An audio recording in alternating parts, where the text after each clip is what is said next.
Welcome to another episode of Hit the Mics with Ryan D. I, of course, am Ryan D. And Steve Rodgers is once again non-present for this episode. That is my co-host. He does not live that close anymore, so we're still starting it out. I know we're definitely going to do a host fuck episode this weekend. So that's what we call them. Yeah, I was going to say, what is that? We call them host fucks. Host fucks when it's just us two. Oh, nice. You guys fuck? No, yeah, I mean, regularly, you know. What makes a good partnership. I mean, and today I got a special guest. You've already heard his voice. Give it up for Josh Michaels, everybody. Yeah, I'm going to clap for myself. Yeah, I know. I usually have a little sound button, but I'm producing all myself. I'm steering this fucking sinking ship. So, hey, dude, welcome. So far, so good, man. Thanks you for having me here, bro. That song is awesome, by the way. Oh, thanks, man. They're friends of mine. They're called Solar Haze. They're a band from San Gabriel Valley, from That's like so tight. Yeah, from like Azusa and shit. Yeah. I was like, dude, let's just fuck the podcast. Let's just vibe out to some it rips right off. Yeah. These dudes, they were already recording something, and I just was like, hey man, like I need a jingle. Like, and they were like, yeah, fuck it, we got you. Yeah. So they recorded That's that so shit. tight. Yeah, I'm stoked on it. But welcome, man. Thank you for coming. Yeah, welcome to the new studio. Yeah. This is Still a work in progress. It's nice, bro. I got made fun of for my crooked panel, my panels. Oh, the sound panel thing? Yeah. Bro, in our studio, I kept putting them up and they kept falling off. What'd you use? I don't know. I used that it was like a double stick adhesive thing that you could peel off. Yeah, you can't use that shit. I used the spray. Oh, but I used that too. Yeah. I used both, and it's okay. still like I'd come in the next morning and it'd be 10 of them on the floor. All right. Yeah. Well, I hope it holds. It's been 3 days. Yeah. Only one fell. But that's when I ran out. Yeah, you're already beating me, dude. Mine fell immediately. Yeah. Well, you guys got a pretty good setup over there too. Yeah, we're trying, dude. What's the name of your show again? Josh Rardo. So it's a combination of me and my co-host Gerardo. It's a beef podcast, right? Or you just beef it up, talk mad shit about shit, and yeah, dude, it's a lot of fun though. And we do it out of our if you're a listener of our podcast, then we do it out of Six Flags Magic Mountain. That's where we record our. Oh, is that so? Yeah. But off mic, I'll tell you it's in our apartment, but on mic, it's Six Flags. That's where we record. But it's a lot of fun, dude. Yeah. Why Six Flags? I don't know. It just seems like a very magical place. You know what I mean? Why not? Why not Six Flags? I guess. Ryan, how about that? Valid point. Did you guys come up with the podcast idea like during the pandemic? Pandemic? No, we just did our 100th episode recently. We've been doing it for a year and a half now. We had another idea for a different podcast. And then for whatever reason, I think we were just overly ambitious with that. We wanted to do a podcast that had like sketches intercut between each episode. And at the time, at 3 a.m, when you're talking about it, you're like, this is going to be amazing. No one's doing this shit. Right. You know? And then you start to try to do it. And you're like, this is why nobody's doing it. It's a lot of fucking work. Yeah. I know. When I started, I have this one and then I do FamCast still. And we took a little hiatus for like the holiday. Yeah. And plus it's like, we talk about movie news and stuff, but it's like, what's there to talk about these days? Yeah. There's a few Marvel things that dropped this week, so we're doing one next week to talk about it and all that. But it's just been so fucking bleak with news. So we just haven't really been doing it. You got to jump on the Mandalorian train, dude. No, of course we're on all that, but it's like we talk about shit like as it's developing, and. It's just been so, like I said, just like there hasn't been much. So. Yeah, I feel bad for like YouTube channels that were predominantly movie content. Yeah. They're struggling right now. I mean, there's a couple channels who are doing some cool shit. Like last year in the box office, this is what was cool. Right. This is what was happening. Hey, Doug. What's up, Doug? What's up, Doug? Oh, I'm sorry. I didn't want to interrupt you guys. You're not That's interrupting. All right. Hi, how are you, man? I don't know who you are. This is Josh. He's my guest. Nice to meet you, man. Oh, hey, it's a true pleasure. What do you think, man, about the studio and stuff? Oh, dude, it's nice, man. I like it. I like you it. guys like actually podcasting? Yeah, we're in the middle right now. Yeah. Let me get out of your way. I don't know. This came for you. Oh, okay. Yeah, that's the internet. That's cool. I have a lady that I pay $20 a week to come and get my mail because I'm a lazy piece of shit. So, all right, man. Nice meeting you, Doug. What? I got your text, by the way. Which one? I locked you in. You locked me in here last night, dude. I ended up being in here at like I didn't even realize until like 1:30 in the morning because I was out here and then I was like, I should probably go to bed. Fuck. And then Vince fucking coming in. No, Ginger let me in because I ended up like I stood up and I was like passing out in my chair, so I was like, fuck it. Well, like I guess I gotta wait for somebody to get up. I got a text, so I look at my text and it says, dude, you locked me in the locker room. I'm so sorry, Ryan. But I did laugh. Yeah, it was funny. I mean, it's very funny. I ended up taking a little nap. I used those pads as a pillow. Oh, nice.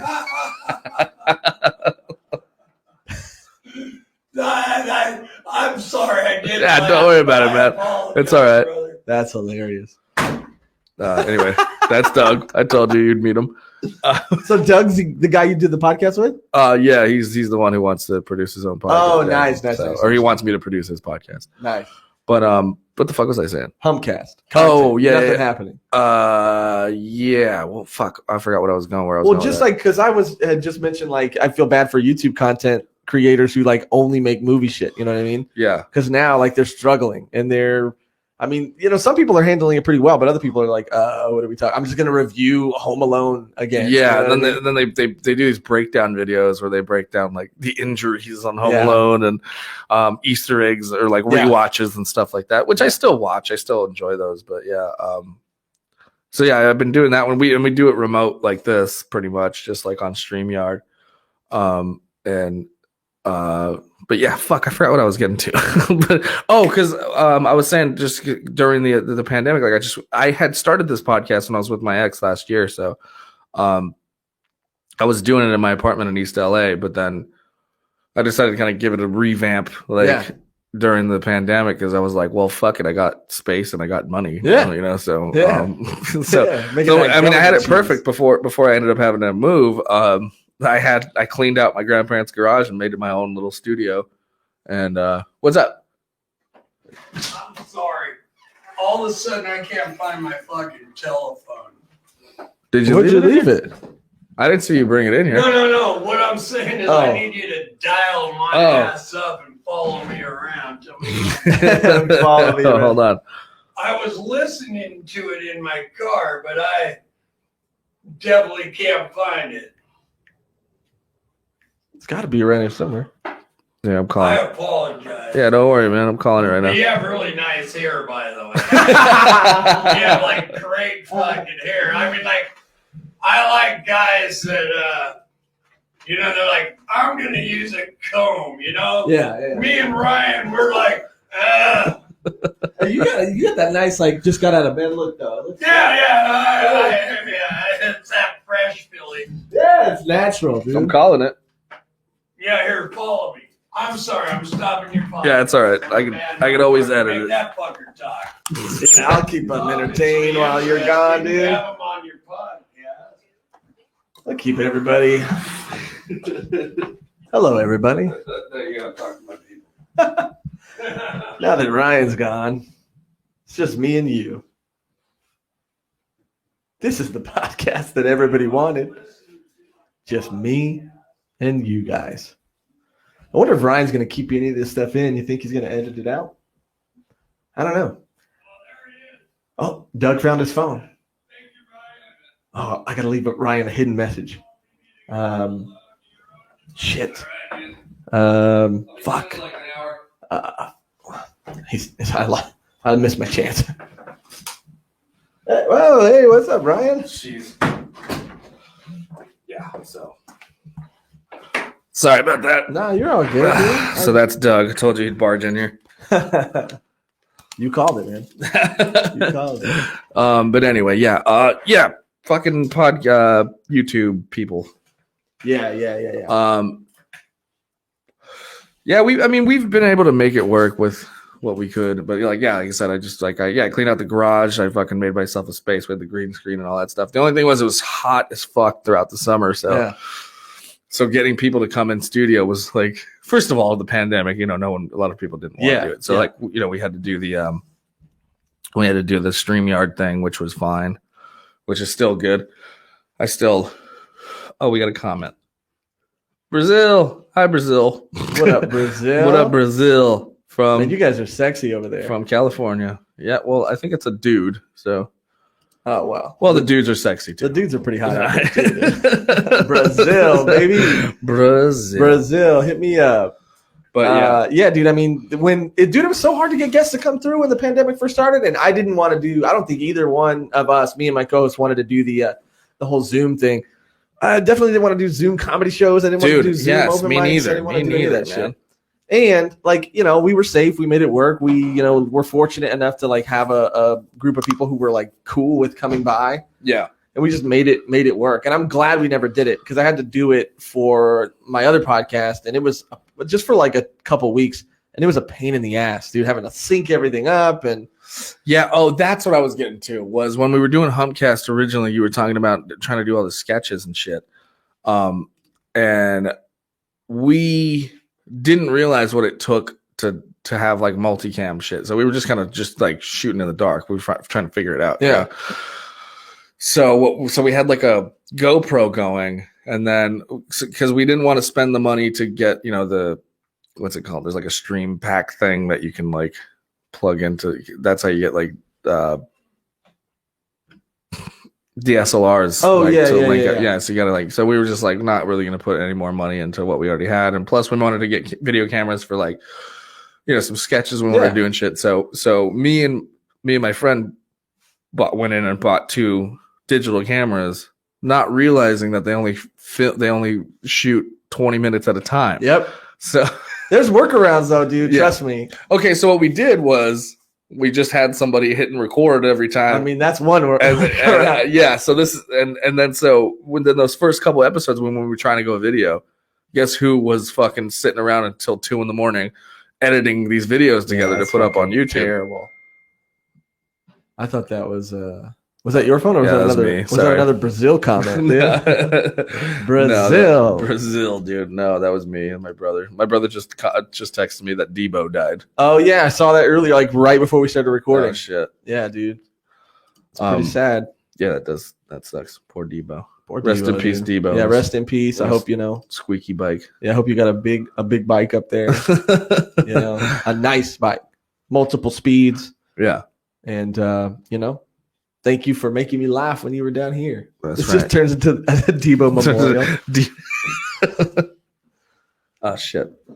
But yeah, dude, there's workarounds for all that shit, man. I mean, it's that's definitely one where you have someone just hit record, but there's also a bunch of third-party software that you can. I mean, it voids your warranty if you download it, but into your camera. But that's kind of another thing we were talking about too. If you really want to make something, you can figure out a way to make it happen. Yes, exactly, and that's what we were talking about before. Is just there's so many people who are constantly making excuses. Yeah, and it's I'm one of those people, which is why I try and surround myself with like-minded people. Yeah. And, I'm just, cause I don't know if you ever saw this thing with Kevin Smith that really hit home for me, where he was talking about the root of his success was the minute he stopped hanging out with why people and started hanging out with why not people.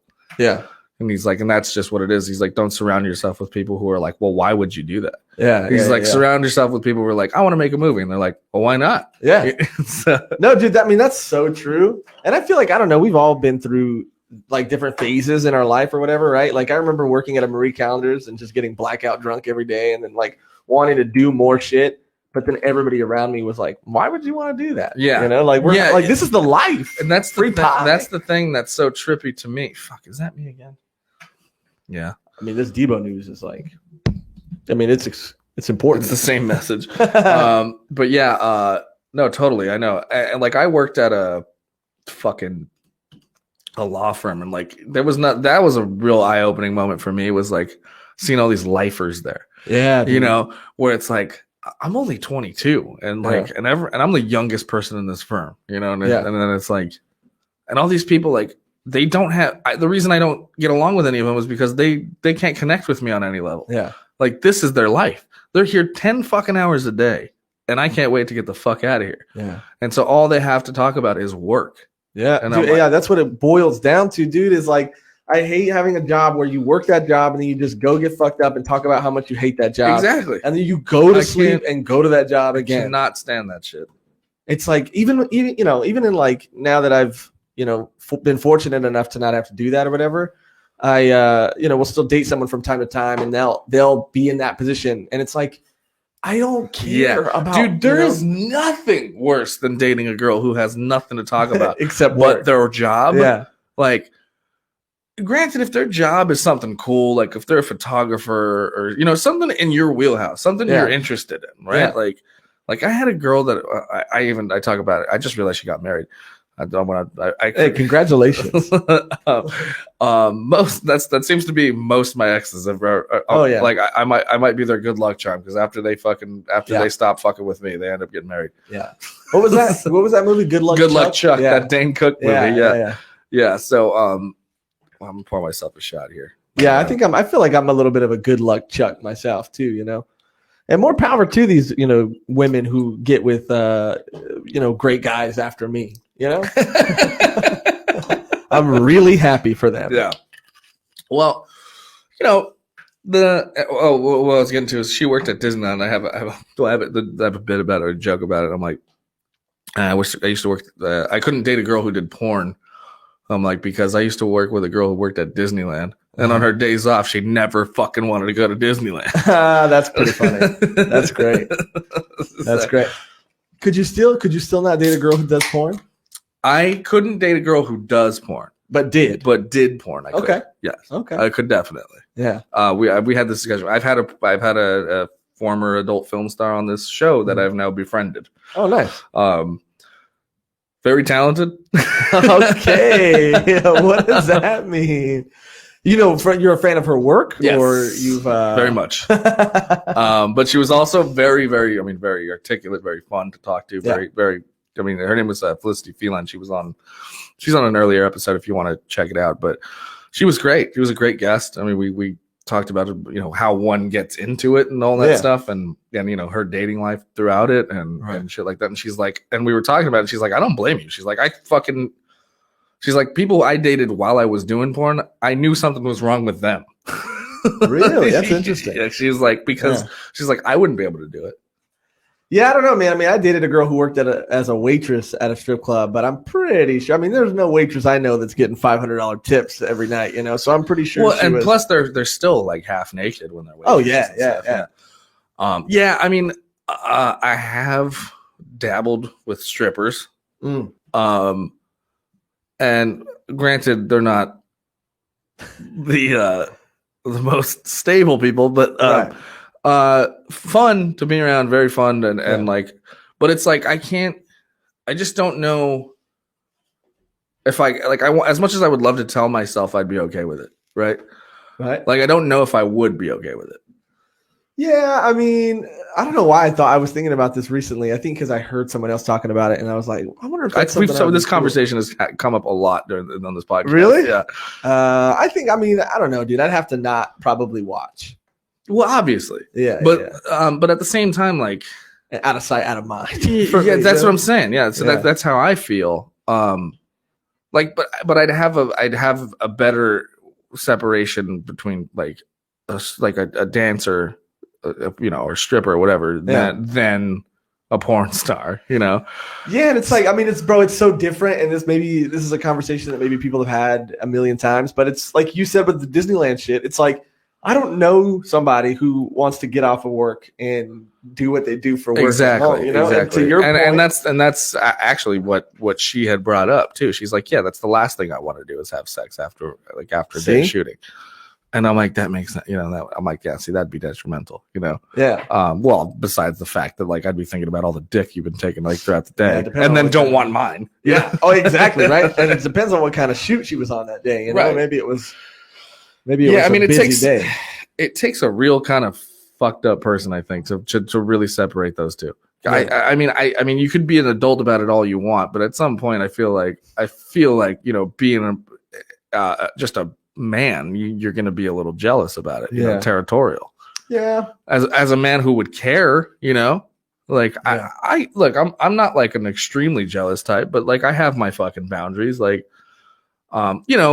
If somebody's hitting on my girl at a bar, I don't get too mad about it. Right. But if they're relentless about it and they're like, that's when you got. That's when things get ugly. Mm-hmm. To me, because I've had these situations with look, I'm no dime piece, but I've dated some fucking pretty attractive women, dude. So I don't think you should be selling yourself too short there. So look, I've definitely been out of my league, right? Mm-hmm. So by going out, and then I've had this happen, right?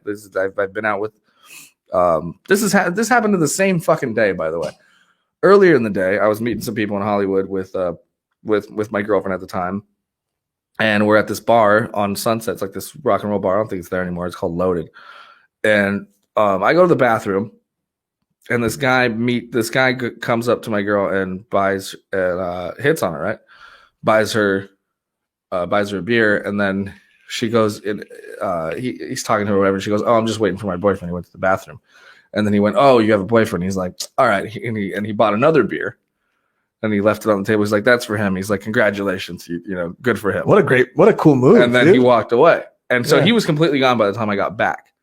And I was like, I want to shake that guy's hand. Yeah, what a cool guy. Yeah. God damn. Yeah. And that same night, later that night, I went to have a cigarette, and then I came back, and this dude is sitting in my seat. Mm. And I'm like, and usually this is my move, is I'll walk up and I'll just look at him and I'll go, "Hey, what's up, man? What's your name?" "My name is Ryan. I'm her boyfriend." Yeah. Solid. And so he shakes my hand but doesn't move. Mm-hmm.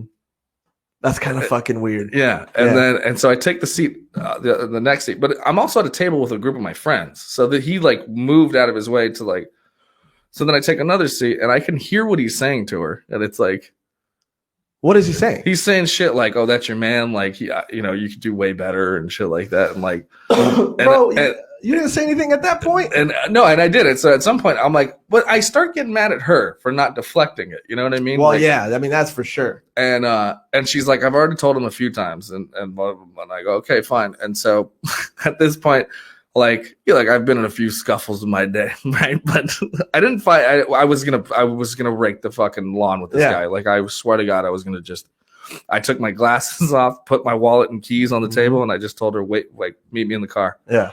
And she was just like, "All right." And I stood up, I grabbed him by the shirt, and I yanked him off the fucking chair. And I'm like, "Yo, motherfucker, what are you doing?" And then his friends came. He had friends throughout the patio, right? And so his friends come up, they're like, no, he's just drunk, blah, blah, blah. I'm like, "You need to get him the fuck away from me right now." Yeah. Where the fuck were you this whole time? Lucky for that dude, really. I was gonna go to jail that night. I mean, yeah, dude. I mean, I was in a position one time where I went out with this girl, and again, out of my league. And let me just talk to the people real quick. You shouldn't date out of your league unless, let's see, unless they're very secure.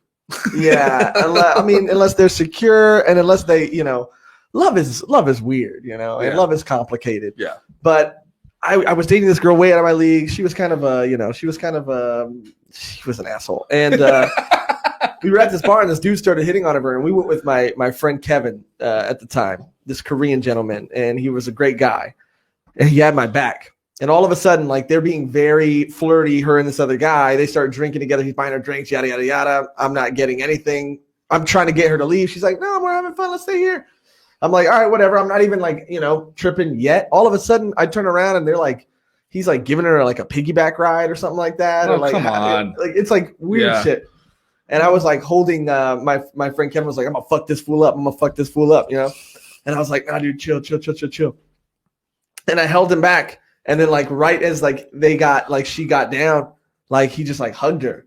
And I just like something came over me. And I just remember like releasing my arm off Kevin. And I just whispered into his ear. I was like, go.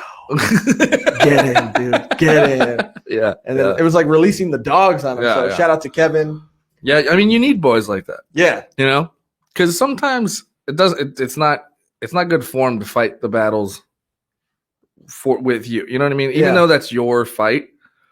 Yeah, it's like a fight, but it's not good form on like your relationship. You know what I mean? Absolutely. You could be like, I was fine. Kevin was tripping. Right. Though, exactly. But like, but there's something about that though that drives me up the wall because I realize the patterns now. Like I know when I'm dating somebody or I'm out with somebody that's like that enjoys the attention. Yeah. Like I don't fuck with it anymore. Like because I spent so much time trying to diffuse situations where my, significant other was just was kind of like just fucking enabling the behavior. You know what I mean? Rather than diffusing these creepy dudes. Right. It's like they get flattered and so they kind of just let it happen. Oh, and that pisses me off. Yeah, like and again, dude, I mean, I've been in a string of terrible relationships, and I dated this girl recently who was like, she worked at a pizza shop, and this like she would always complain about how these 50-year-old men would come into their pizza shop and talk about how much they hate their wives, and then just hit on her all day. Yeah. And then one day I was like, hey, you want to hang out after work? She's like, I can't. I have a lunch date. And I'm like, a lunch date? What the fuck? What does that mean? What are you talking about? And she's like, relax. It's not like a date, but I'm going out with like Dale or some shit. He's taking me out to dinner. And I'm like, what? And she's like, yeah, it's not like that. Like he just says that he's like lonely and he wants to like, have dinner with somebody and, and I was like, you could say no. Yeah. Like you can say no. You can say, thank you so much. I'm so flattered. Dude. Yes. If you ever want to come and hang out, we could talk here at my job. But I don't have to hang out with you outside of work. What the fuck is that? Right. And so, okay, that's funny that I know that. So there's a lot of that, for sure. And so that's why like I'm so cutthroat with chicks that I date now. I'm just like, I don't like this. I'm done. I just, you know what I mean? Like it's just because I was in a fucking 5-year relationship with somebody I thought I was going to spend my life with, right? Yeah. And then when that atomic bomb went off, and then I realized. I started to think back at all the other things that were wrong with that relationship, right? So I see the signs. I see them early, and I'm like, nope, not playing that one, not playing that again. I'm done. Like, cause I've learned from that, and I don't see it going anywhere if that kind of behavior is already like in front of me, Yeah. I mean, you trust me, dude. I mean, I've drank past so many red flags that I stopped being able to see anything, and then after a while I thought, okay, this is not good. And now I could see it, obviously, and then it's also like being young too. Yeah, true. And it's not, how old are you now? 31. Oh, okay. I just turned 30 this year. Oh, so. Shit. Well, I turned 30 at the beginning of the pandemic. So like at the lockdown in March. So I keep saying just turned 30 because I never got a birthday party. You didn't get to do anything? I didn't get to do shit. You know what I did? I got drunk and had a gram of cocaine in the garage. That's not bad. That's not too bad. I mean, my birthday was recently, and it was at the end. It was in the beginning of December, but it was at the beginning also of this like second shutdown thing, and it happened like right at the same time. And I was like, "Fuck!" Well, I was making fun of people who had early birthdays, like these fucking losers. Yeah. Like me being one of them. Yeah. Yeah. And I was like, fuck Ryan, whatever. And then because I thought like, oh, December, I'm gonna be good. We're gonna be partying in Vegas by then. Yeah. And no. Yeah. That's my karma. Wait, so you're turning 30? No, December 2nd, I turned 31. Oh, we're already in December. Holy shit. Jesus Christ. Yeah. See, man, I thought today was Friday all day too. Oh, wow. I fucked up. Like, dude, you're all over the place. I'm all over the goddamn place. I'm all over the map. Jesus Christ. Yeah, I know. Oh, you know what? Oh, there's another thing I was going to talk about too. Was talking to.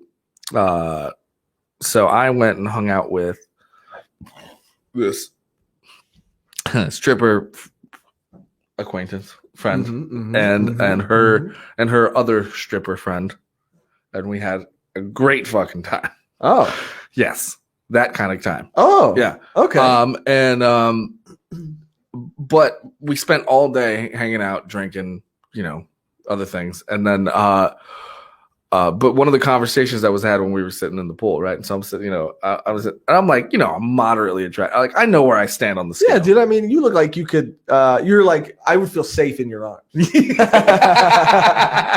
So that's, but that's the thing is being trustworthy is one of my traits. Yeah, it's not like a first jerk, knee jerk reaction that people know. It's not like if you saw me at the bar, you'd be like, I could trust that guy. Yeah. I mean, maybe I don't know. I think again, I think if I saw you and didn't know you, I'd be like, I could tell him my life story. maybe. Yeah. But okay. But my point was, so this girl was telling her homegirl, like, she's like, we've known each other a long time. And she goes, I never thought about him that way or whatever. She's like, but now I just think he's sexy as fuck. And I'm like, yeah, because you know me now. Sure. And I was like, if I walked up to either of you at a bar, you wouldn't give me the time of day. Right. And I was like, but because you've sat down and you've talked to me and you understand that I'm a real person who has real reaction and actually listens to you. Yeah. I'm like, that's what makes me attractive. Which is kind of like, when you think about it, it's like, damn, does nobody else do that? Yes, no one does that. That's exactly it. Yeah. But think about this, though. So that's why I was like, but also you guys don't hang out at places I go to. Right. I go, you're part, you're there to entertain or you're at these clubs or whatever. I'm like, where you can't even fucking communicate with somebody. True. And I'm like, first of all, and I was like, and you got to, and everything's all about like a, face value. It's not like, I'm like, and for me, like, in order for me to actually put in work or to get anybody to like me I have to talk to them. Yeah.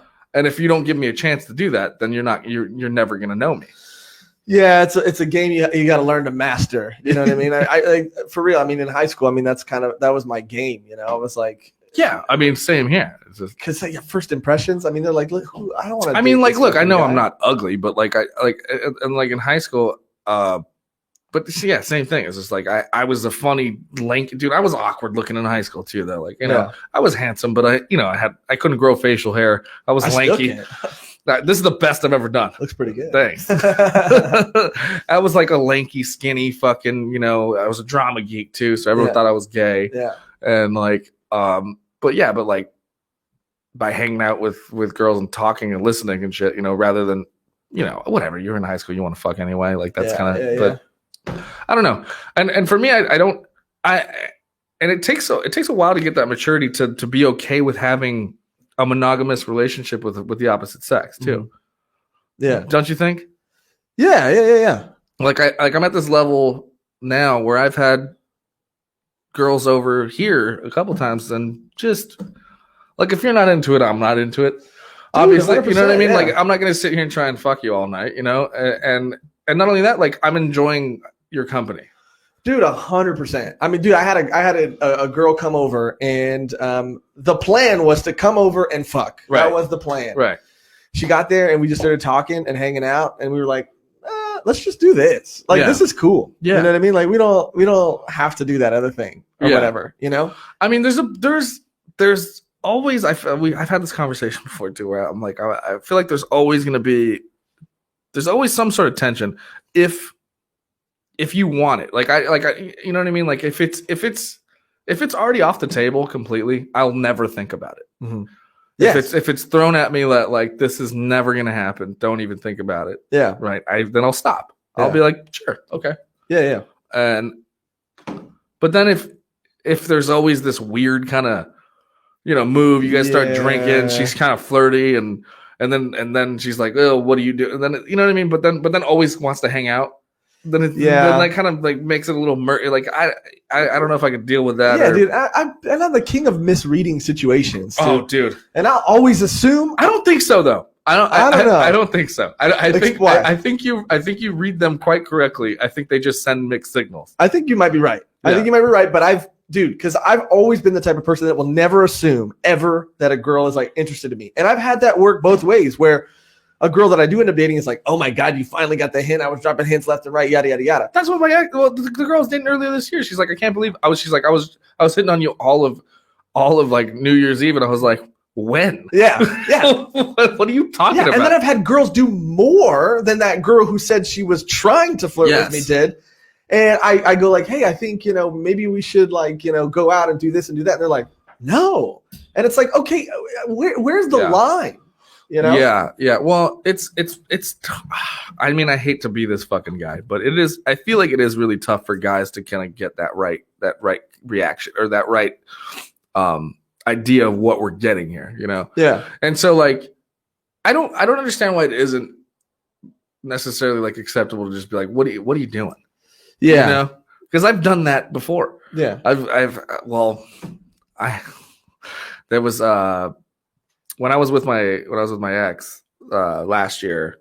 This was part of the reason why we broke up. I haven't gotten too much into it in a podcast, but let's go. But one of the fucking things was her boss and her bosses. They were a married couple, and we would go out and drink with them. Uh-huh. And the first night I went out and hung out with them, the wife came up to me and hit on me, like, I mean, aggressively, right? I mean, to where she like put her hand on my crotch and like was like, she's like, does that make you uncomfortable? I was like, yeah, what are you doing? Yeah, my girlfriend's here. And then it just got to a weird thing where she was and like kind of playing it like kind of coy, like, I don't know what you're talking about. And then I went, what are you doing? Yeah. Yeah. How did she react to that? And then she's like, I don't know what you're talking about. And I was like, bullshit. I'm like, what is this? What are you doing? Yeah. And then she just kind of fucking played it off. And I was like, do I tell anybody about this? Yeah, right. Yeah. Do I need to tweet about this right now? So I didn't. I told one of my friends, and I didn't say shit about it. But then it kept happening. And then and basically what ended up happening was the rules were never set, but it was very obvious like these people wanted to swap or some shit. Oh. So there were a few nights where things got murky, where like, my girl and the wife like would like pull me into a room and start making out with me and shit like that. And so I was like, dope, right? Yeah. I'm like, I don't really care about that guy. But what about when it's his turn though? That's what happened. And she never told me about it. Oh. But I also never hooked up with her. But she hooked up with them. Yes. That night? No. Time and time again, things would happen. So this happened on a time that I wasn't around. Gotcha. Yeah, dude. I mean, I had a threesome with a couple one time too. It was like a guy and a girl and me. And bro, I mean, I kept thinking the whole time, like, how is this guy just so cool with all of this stuff happening? I mean, it was like he was like being so like he was trying to make me comfortable, and he was like inviting me. He's like, oh yeah, do this to her, do that to her. Like, she likes when you do that. And I'm like, who is this guy? This guy's amazing, And I kept thinking the whole time. Yeah, I'm like, I'm not even sure there was a girl there, dude. I was like, I was like, your eyes are very blue. I was like, wow, I completely forgot about her. No, dude, but it was so crazy because he was like, I kept thinking like, I don't know if I could do this. I don't know if I could ever do this with someone I cared about. The cool thing with them though is that they were visiting from out of state. Perfect. So they were only going to be here. No strings attached. That's the perfect. Never saw them again. Never talked to them again. Good. Don't even know their names. And you know what? I feel like, because I was put in that position, and I feel like I had the ability and the fucking maturity to handle it in the right way, and I would have been fine with it. Sure. As long as we were all honest with each other. Right.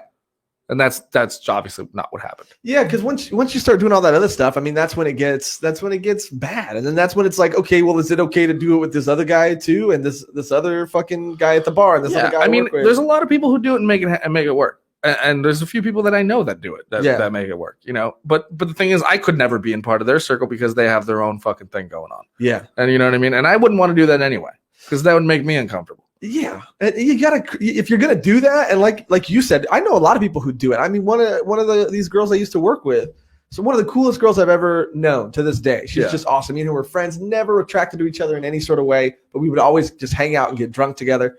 And her husband, like, for whatever reason, I mean, rightfully so, like, trusted me. He would let me, like, he'd leave, let me spend the night. He'd leave, go to work. Me and her would hang out all day. We'd go to like Big Bear together, get fucked up, pass out in my car. Never did anything sexual ever, right? Yeah.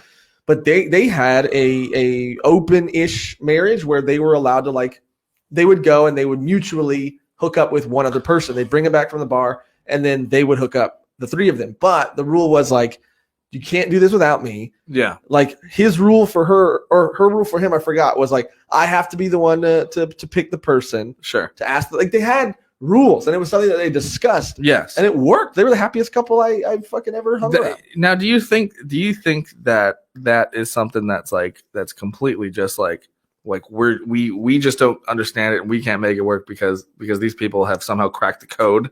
Or do you think that that's something that is just like playing with fire and eventually it's going to blow up?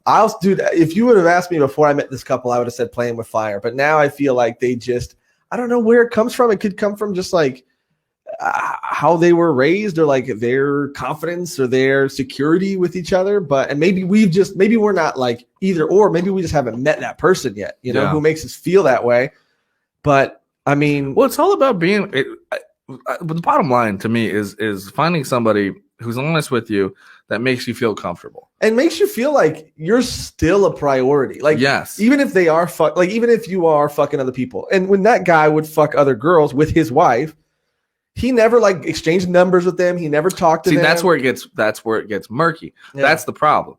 That's what I think is the real like golden rule. Is like, yeah, fuck who. If you already are given this gift, it is a gift, right? You're already given this gift. Why fuck with the rules? Yeah, Yeah. Why ruin a good thing? Why ruin a good thing? Because I feel like if I had a relationship like that, the only thing that would bother me is like they would have to always convince me that I could trust them. Yeah, I mean, and see, then you get into like the other side of it, like, and like for me, okay, my rules would be like it can never happen without me, right? Yeah, I have to be the one to like. We both have to okay it, and we both cannot have like constant communication with that other person. Absolutely, I think so too. We can't exchange numbers. Like I can't like pick up your phone to check what restaurants are open and then see 50 messages that you guys have been sending to each other behind my back. Yeah, and you also have to be fully okay with it. Like you can't just like kind of be like, if that's what you want. Yeah, because I've fucking done that too, dude. Bro, I remember when I was a lot younger, I there was this couple that I knew, and the girl told me that they were in an open relationship. And like an idiot, and I'll admit that I was a fucking drunk asshole, and I probably you wanted to get it in, and I was a lot younger, and I admit that I probably heard what I wanted to hear. Yeah, and I could have taken that extra step and asked him like, "Hey, this is what's happening. Obviously. Your girl said, you guys have an open relationship. Is that cool?" But her thing was like, the rule that we have is to not talk about it because that's when people start getting jealous. So we're in an open relationship, but as long as we don't talk about it, it's fine. That's the rule. Okay. And so whatever. We ended up hooking up, and then he found out, and it apparently was not a very open relationship, and it was open on one end. Exactly. And just like you said, that's why I brought that up, because he was the type of guy that was like, I guess, yeah, if that's what you want. Right. Because she was like, she's like, this is what I want. If you don't want that, then we can't be together. And he was like, well, if it means losing you, then I'll do it. But that really didn't mean yes. I meant like, I guess. Yeah. I just got in contact. It's funny, man, because like I don't know if you're like this. Like I've talked to people like this about this too. It's I'm one of those people that can like hook up with somebody and then like maybe date, depending on how the relationship went. Like I can still be really cool with them. Like I can like. Any female friend that's close to me besides my friends' wives or my brother's wives or anything like are chicks I've hooked up with. Really? Yeah. I just haven't every relationship or every time like I've added that to the equation, it's always just ended terribly. And I think there's been a few times recently where it's like as I get older, it's like better and better, and we're like able to amicably separate or whatever.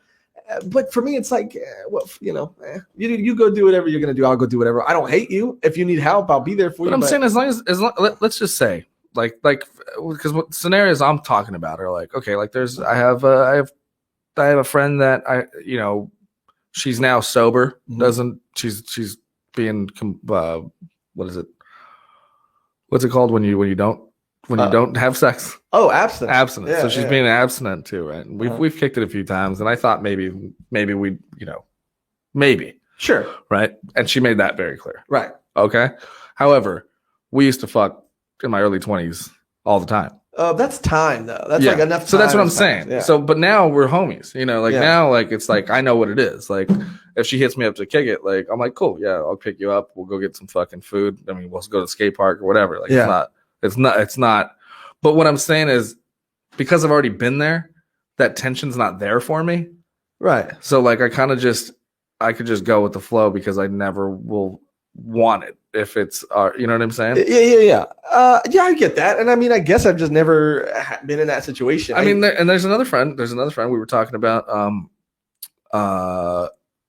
people who were in relationships that they thought were, right. Okay. So she flew home from Seattle, and I mean, we had a fuck fest.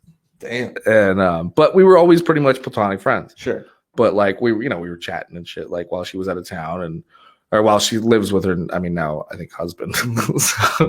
So, and he still doesn't know about it? Who knows? But finding out today. But we got back in touch, and she told me that was a big mistake on my part, and that'll never happen again.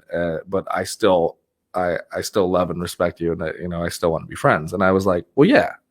Like that. That was never an option. Like I never thought that we wouldn't be friends after it. Yeah. But she did feel like she kind of ghosted me or whatever, which was kind of true. Like, but I felt like I know what this is. I'm your mistake. Just, I mean, yeah. And like, I knew it already, So we hooked up all fucking for like 2 days, and then she flew back to Seattle, and then she didn't talk to me for a bit of it because I was like, she's probably figuring it out. She probably figured out what she did right now. Yeah. And then because she was living and was pretty much engaged to this other guy. And, I don't know how people do that shit. And now but the thing was, she was telling me how she wanted to be in this open relationship, and she wasn't sure if he was. She's like, but he said okay, but he's not really okay with it. And then so it was like she came home, we had our thing, and I think it was almost therapeutic for her to realize maybe that's not what she wants. So back again to our good luck Chuck thing. Exactly, dude. She figured it out. You're welcome. You're welcome. So that's what I'm saying. Like, but again, like with her, if we could, we video chatted the other day, and it was just all about how much she cared about me and hoped that things would go well and stuff like that. And was just like she's like, I've been thinking about you. I'm just kind of worried if I know things haven't been going your way and all this stuff. And I was like, well, I appreciate that. She's like, well, I felt bad. Like I left you, on the hook. I didn't, and I was like, well, I wasn't really, come on. Give me some credit. Okay? I can take care of myself. Don't pity me right now. Yeah, exactly. But we had a full on conversation about it. And like I said, like she and I could probably, we could chill. I wouldn't even doubt like if I'd probably get along with her husband or whatever too. Sure. Would you feel guilty? No. If he didn't know? I wouldn't ask. Yeah. Hey, do you remember? That's so crazy when we fucked that one time. But you don't think if he didn't know that there'd be a part of you that'd be like a little weird around him? No, because I don't know him. Okay. I don't know him. I get along with him. Whatever. Sure. Yeah. If I did, who the fuck knows? Yeah. Maybe he does know. But who needs to know? Yeah. Who needs that kind of information? You know what I mean? Like think about. I would. God, I don't know, man. See, because I don't know. I might be just a. I don't know if I'm just saying this because I think this is how I feel, or if it is actually how I feel. You know what I mean? Like, because I've dated girls who always want to know if you've dated somebody else when you bring them through, right? Right. And I'm always like, I'll leave it out just because I don't see them that way anymore. Yeah, but that happened while they were together, though. Right? Yes. So I think that's the difference, right? True. Because I think you're right. Like, dude, fuck who I've like because I dated a girl who would get pissed every time she would find out that I would. Right. Why wouldn't you tell me that? Well, because I didn't think it was fucking important. Oh, I also didn't know you at the time. Right. And who cares? So, who cares? You know? But I think that's the difference in the situation. I think so. Yeah, I think you're right. We'll call him right now. But it's also not my place. That's their relationship. Sure, yeah, and you're right about that. Yeah. That's like, you know what I mean? Like, it's not like, sure, if she invited me over for Thanksgiving or something, and then I'm that, like, I probably wouldn't go, honestly. Yeah, Yeah. Like, I mean, for sure. You know what I mean? It's just, whatever. That's not my place. Yeah. But, yeah, fuck, I don't know. Yeah, it's crazy. I don't know. And I always think about this too. Like, you can never, I feel like you can most of the times not get mad at the person who's a part of the home wrecking, but the person who creates that scenario. Yeah.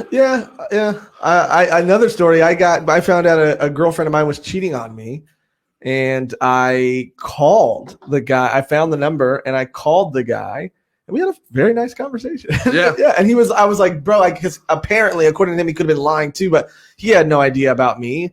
I had no idea about him. I had a similar thing. Yeah. This girl, I thought we were getting pretty serious and shit, but and I met her while she was like on a breakup, right? Apparently she went back to her ex-boyfriend. I had no idea. Right. And the whole time, I mean, I was the other guy, and I was like, how the fuck did you even have the time? Yeah. Like she was spending the night at my apartment, like, and I was just like, holy shit. And basically what happened was she sent a group message, or she sent a photo. It wasn't anything, but it was just like a picture. And she sent it to both of us.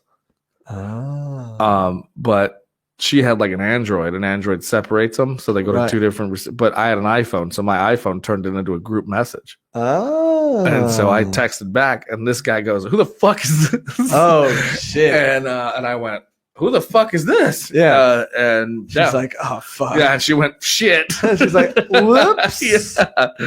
Yeah. And then, I mean, this guy was just like, "Oh, you're a dead man," and blah blah blah blah. And I was like, and one of the times was I answered the phone. I was like, "Will you fucking wake up and see that we both got played, man? Yeah. Like, why are you mad at me?"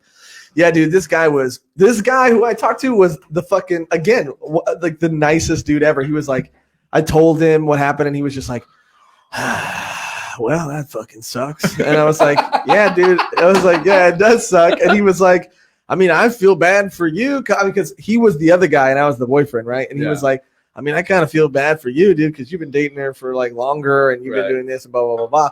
And I was, and at the end of the conversation, I think we even like, you became friends. Yeah, well, we were like, I think, because I didn't even know. I was feeling a lot. I was in my feelings that night, Yeah. And so I was like, hey, bro, can I is it cool if I like text you or call you in the future just in case like any other shit like goes down or whatever? And he was like, yeah, man, call me anytime. My work schedule's like this. I'm That's hilarious. That. Like, he was like a really cool guy because he knew that we both got played. Yeah. And it happens. I gotta say, I really didn't think this entire conversation was going to be about dating. We can switch it. What do you want? throw in something else. Dude. No, it's just I'm over it. You can tell, right? No, yeah. You're doing great, man. Yeah. Continually running away from my problems. I've lived in a different city every fucking year.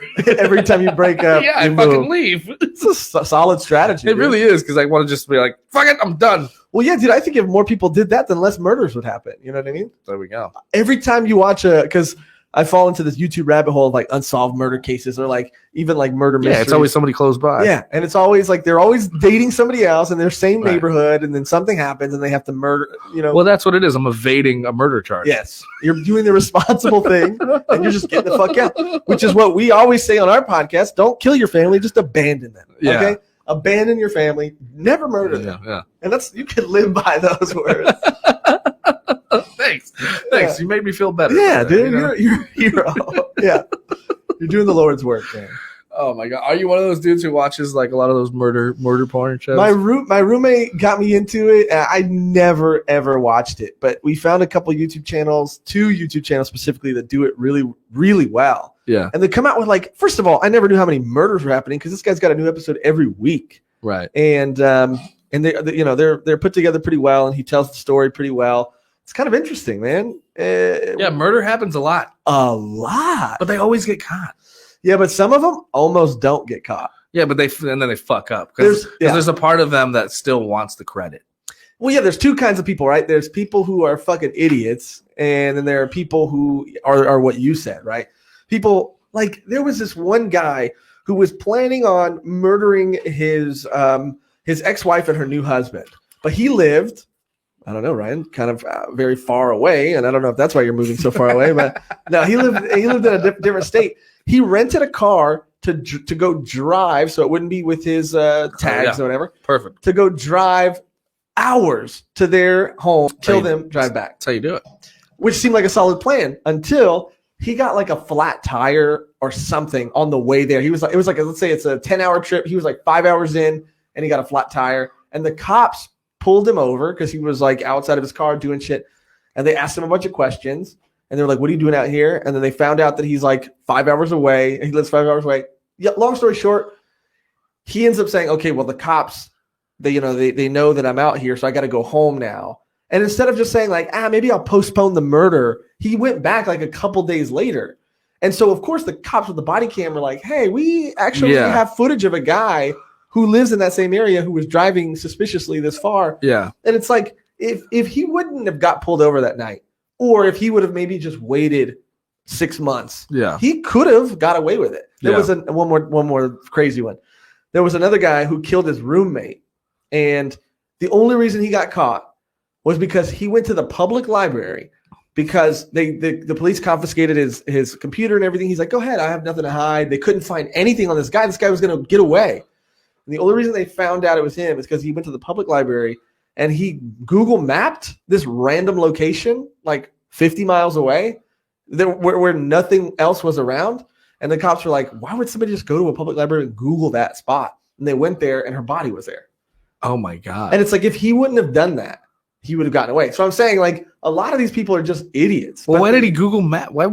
That's what I'm saying, dude. Like, get a Thomas guide. Yeah, exactly. But I don't know if he was just there, just like drooling over the little patch of land where she was at or what. But like, if that wouldn't have happened, they had nothing on this guy. That's probably what it was. He probably put her there and he wanted to like make sure he knew where she was. Yeah. He wanted to like make sure, or like, I don't know if he thought he was going to get some sort of like live feed to see if the cops were going to be there or something. I don't know. But weird. To your point, yes, most people get caught, but they get caught for the dumbest reasons sometimes. Yeah.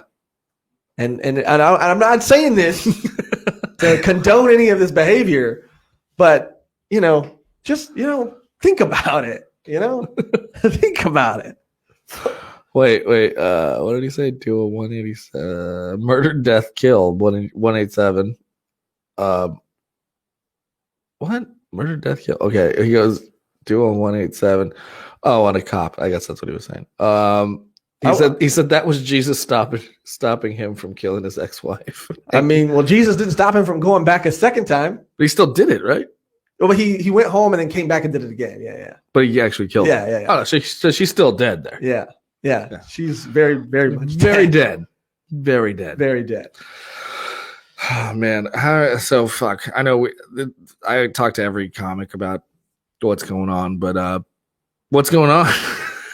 I mean, I think we said it at the beginning of this episode is yeah, dude. I mean, I'm cool right now. I think I'm just finding other avenues and other things and places to put my energy. And that's what you got to do. That's what you have to do, or else you'll lose your fucking mind. So I'm gonna go grab a beer. If there's any in the fridge. Hold on, give me a second. You're all good. What did Doug leave something? Oh no, Doug left an empty box over here. I think he took the rest. All right, let's see what the chat has to say, dude. I can't even see it, but I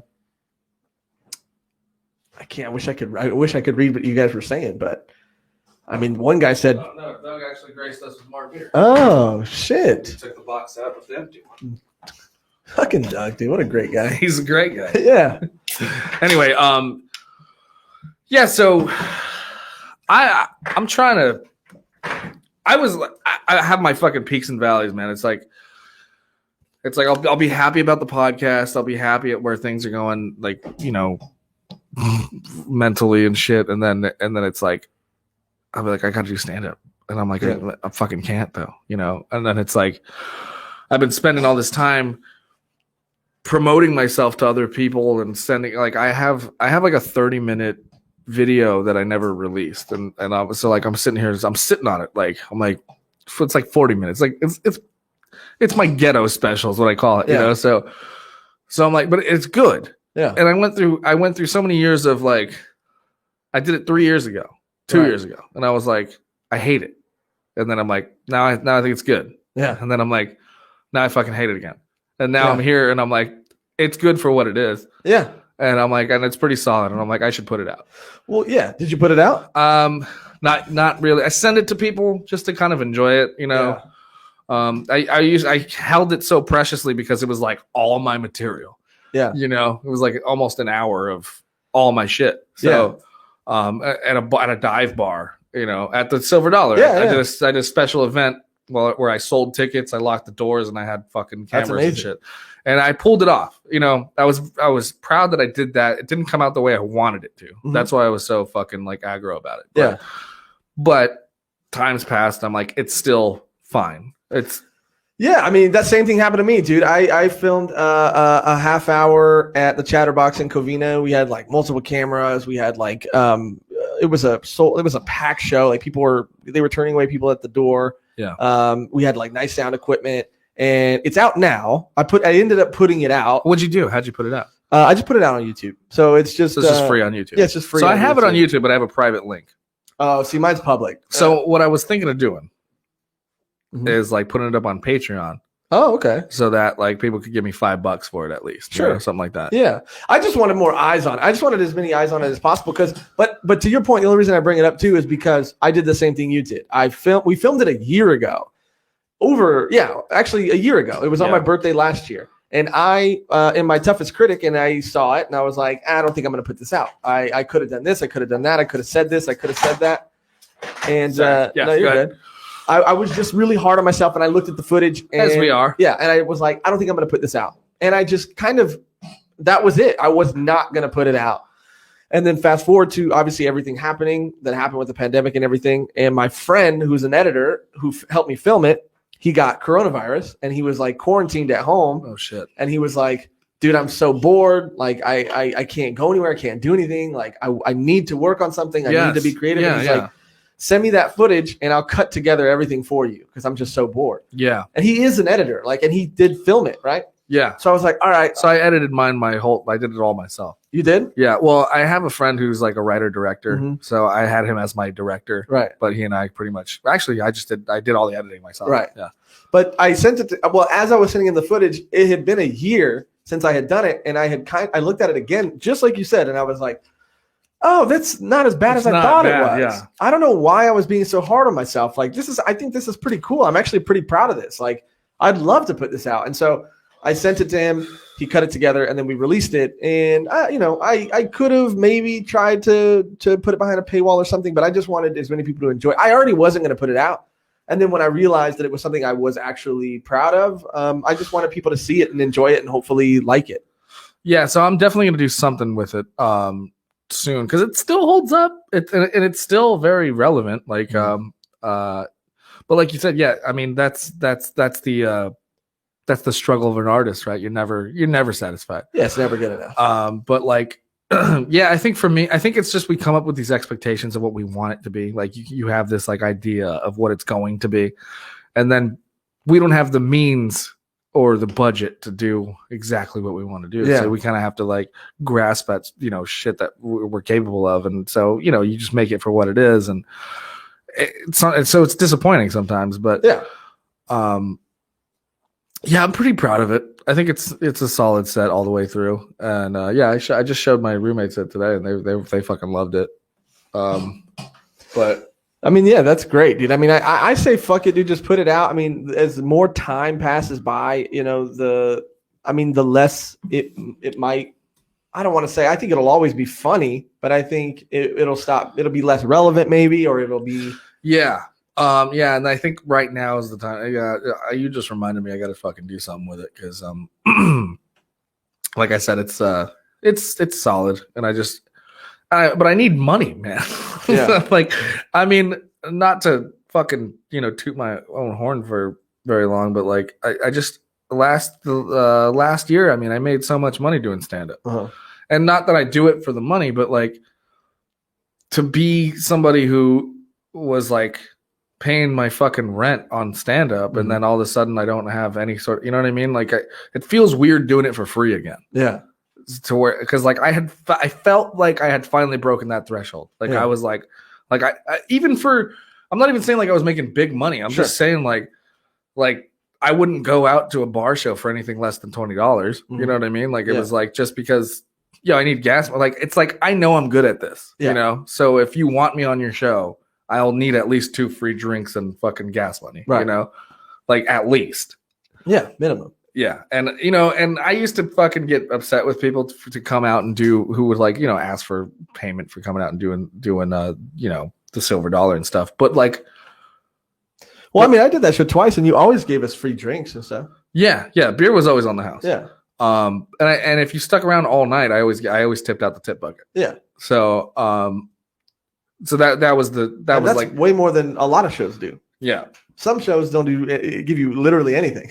And if I really wanted you to be there, yeah, I would pay $20 out of pocket. Sure. Just because I want you there. Yeah. I mean, I've had people hit me up before when I've booked other shows, and I kind of respect it. It's hard for me to do it, but I respect it where they'll say like, hey, I really do appreciate this and I'd love to come do it, but I'm going to need X amount of money. And it's usually like $20 or something. Yeah. $10-$20. Yeah. Dude, like, and here's the thing is I don't like when it's like a bar show. I'm producing a bar show and we don't negotiate at all, but then they go, what's the pay? Look, dickhead, if I had pay, I would have told you that right up. You would have opened with that. I would have opened with that. And also you're at my level. Like, exactly. If you want to work, come and work. Like, and don't word it like that. What's the pay? Yeah. So you're like, hey man, like I'd love to do it. Like, would you mind covering gas? And I've been that guy, and I'll do it that way. I'll say, look, man, like if I'm being honest, like I'm fucking really tight this week, like and like I haven't done a free show in a while. So like, if I'm gonna come through, like I'm gonna need at least like $10. Yeah.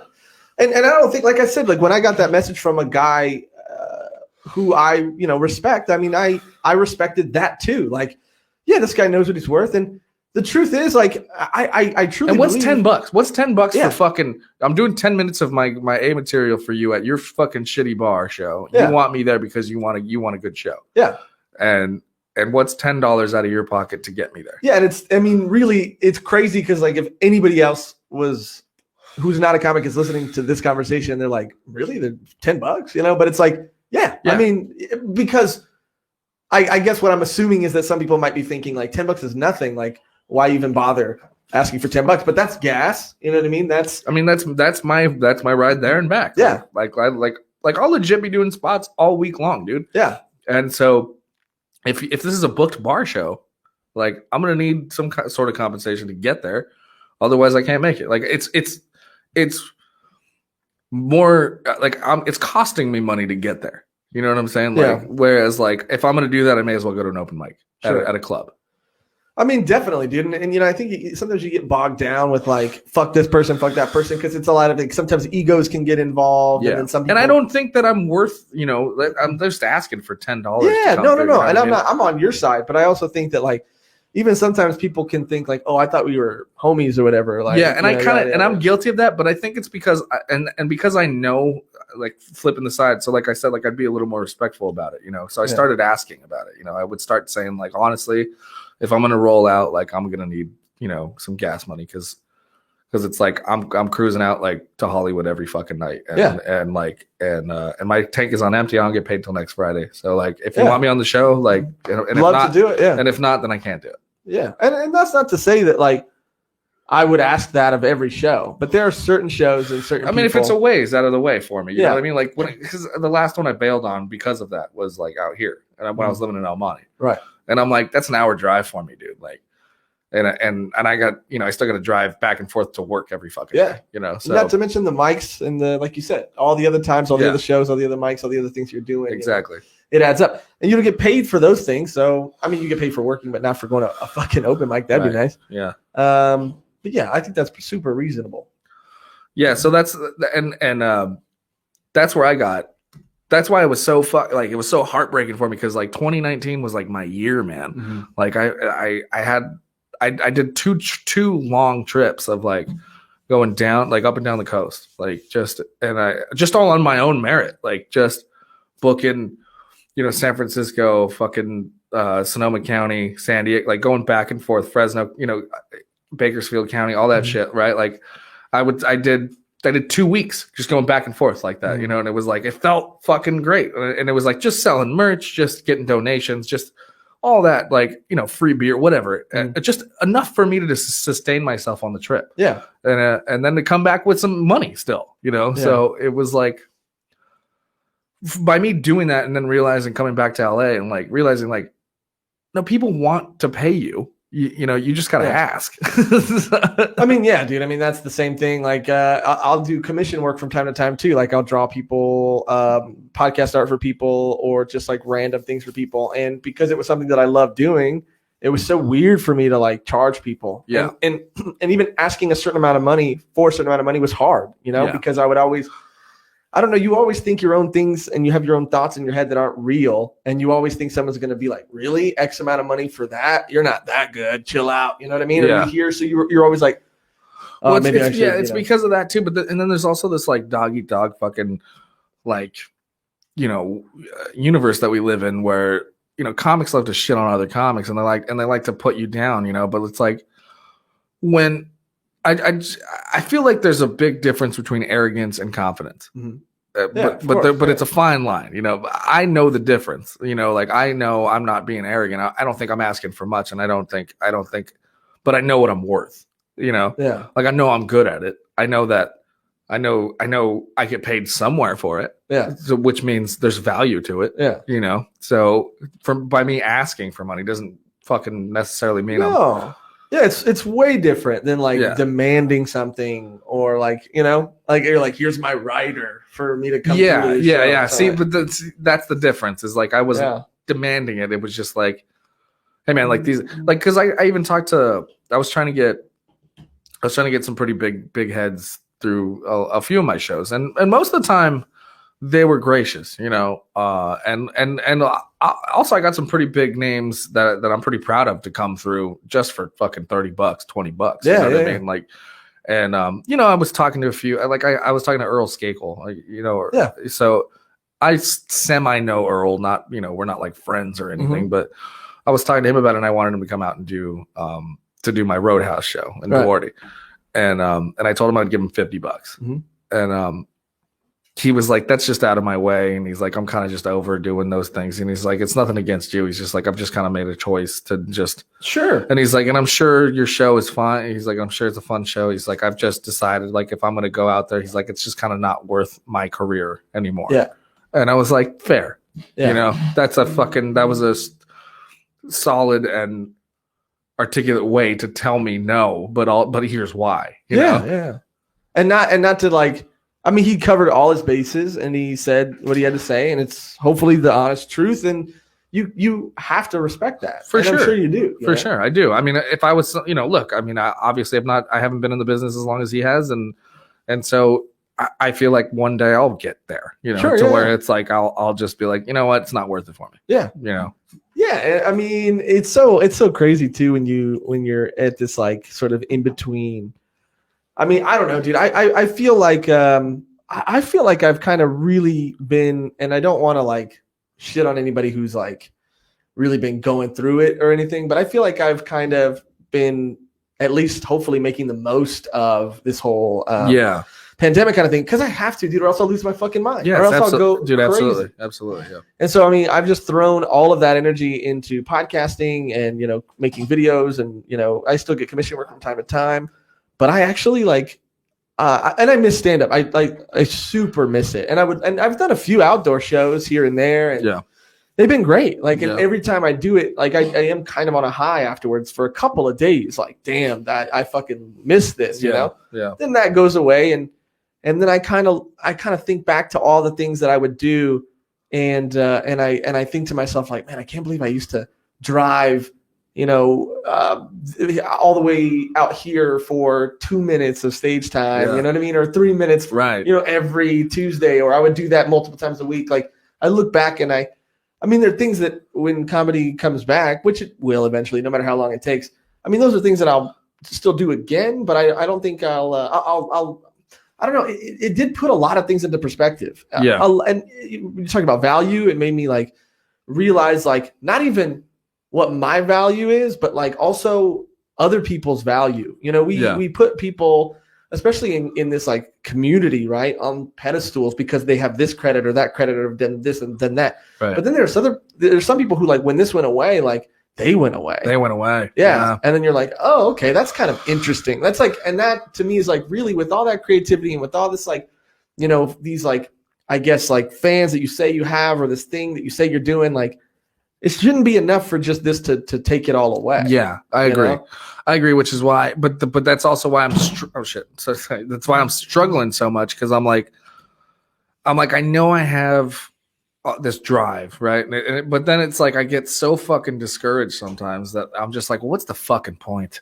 Yeah. You know, and then it's like, I'll wake up one day and I'm like, oh fuck, I got a podcast today. Like I don't even fucking feel like doing it. And then I do it, and then I'm like, this is why I do it. I fucking because I feel great. I feel like I did something today. Yeah. You know, I feel like I accomplished something. I feel and even that is like doing way more than so many other people. Like I can't tell you how one thing I do have in common with what you were saying earlier about the talkers not doers is like I hate when all these people say, especially now, like I'm gonna do this, I'm gonna do this, I'm gonna do that, and I hate really when people start posting about it on their stories, constantly. Like coming soon is like one of my, I hate that the most. Yeah. Like, well, I'm guilty of it, but I had to I had to postpone so many different projects because of all this bullshit, and then everything I ended up going through.